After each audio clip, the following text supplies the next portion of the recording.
Hello mga ka-journey, welcome back to my vlog, Jen's Journey. Please like, comment, share, and follow. So I just woke up and nag-iisip na ng content.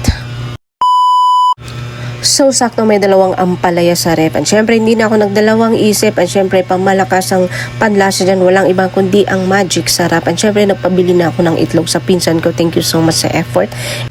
Syempre, simpleng luto ng ampalaya. Igisa mo lang siya ng konti hanggang sa maluto, timplahan mo siya, and of course, ilagay mo na yung itlog pag luto yun na yung ampalaya. At syempre, haluin mo lang siya hanggang maging okay na.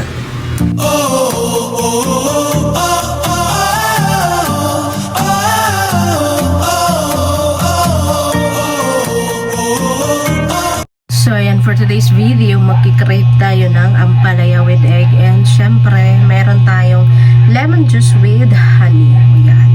And no rice tayo. So, ito yung late lunch natin. Let's eat. So, ayan. Ampalaya. Try ko guys kung di ba siya pait. Kasi, pinaluhan ko lang siya ng asin. And first bite.